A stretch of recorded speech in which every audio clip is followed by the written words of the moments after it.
Here are the 5 main points to get up early. Prepare the night before, go to sleep early, don't think in the morning, do not trust your body, and have a routine.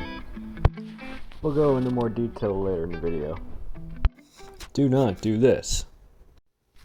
Is this you?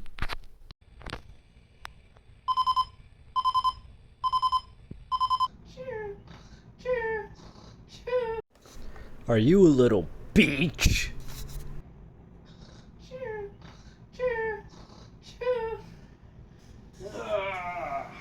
Shoot. It's so early and I'm still so tired. Whenever you wake up, you have a decision to make. Wake up and start your day, or succumb to the bed siren. The bed siren is that little voice in the back of your head that beckons you to get back under your warm covers. The reason can be a number of things, kind of like, it's too cold, I need to get back under the covers. My body's too sore, I need more rest. I only sleep for a few minutes and then I'll get up. I want to spoon my girlfriend / boyfriend a little longer. All that corny kind of crap. Do not get overtaken by the bed siren.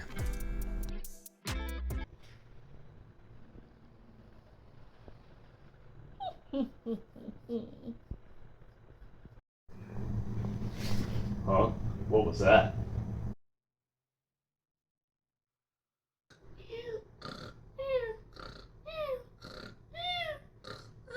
If you really want to know, I'll let you know what my nightly routine is to get me ready for the next day so I can be a beast!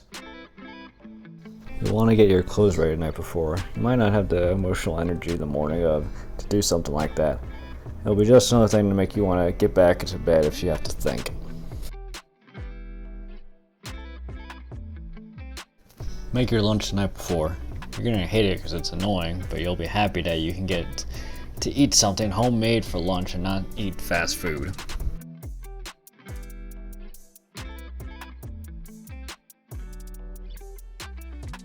Take a shower at night so your dirty ass don't dirty up your sheets. So I set my alarm across the room so it forces me to get out of bed and walk across the room when I need to turn it off. Otherwise, if your alarm is on your nightstand, it can become like automatic and you can accidentally just turn off your alarm without even thinking. If it's across the room, you have to consciously make that decision to get out of bed and start moving. Ideally, you want to go as fast as possible and leave the room as fast as possible. For me, it's like a comfort thing. If I'm still in the room, then the bed siren tries to yank me back in. But if I leave, I can more easily switch gears and start the day. Okay, now I want to go over sleeping early. I know this is something you don't want to hear, but you gotta go to sleep early. You can get away with like 6 hours every couple nights, but if you actually want a productive day, especially if you're working a lot or exercising every day, then you gotta get 7-8 hours a night. 6 hours a night is doable sometimes, but you can really feel it the next day. Anything under hours for me is pretty much impossible. Yeah, so you don't want to think too much. That's the enemy, is thinking, your brain.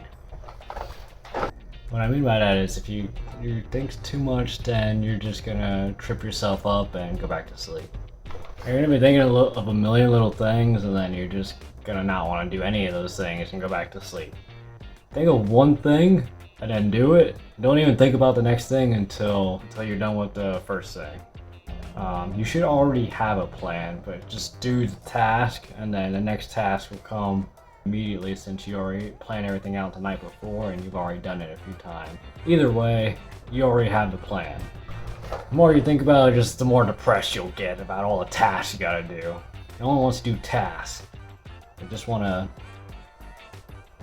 I don't know what people want to do. They want to eat stuff. That's just what I want to do. Alright, the last thing I want to go over is not trusting your body in the morning. When you wake up, especially when you're first shifting your morning schedule, your body's just gonna lie. Don't think, just get up and ignore it. You won't know if you're actually tired until after the first 15 minutes of moving around and doing stuff. I call that the death zone. The death zone is when the bed siren is at her strongest and you're still within grasp of getting snatched up back into bed. So get your ass into gear and get out of your room and start the routine you made. If you're still tired after 15 minutes moving around and doing stuff, well, you're technically out of the depth zone at that point. So just go to sleep extra early that night or take a 20-30 minute nap when you get home from work or whatever. But if you're always tired after leaving the depth zone, you probably need to shift your schedule so you're going to sleep earlier on a regular basis.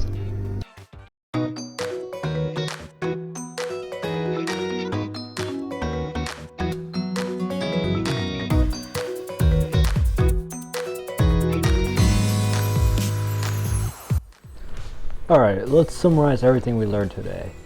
Super fast ninja style. 5 quick, cool, sexy, easy things to remember to help you get up in the morning. Go to sleep early so you're at least getting 6 hours a night.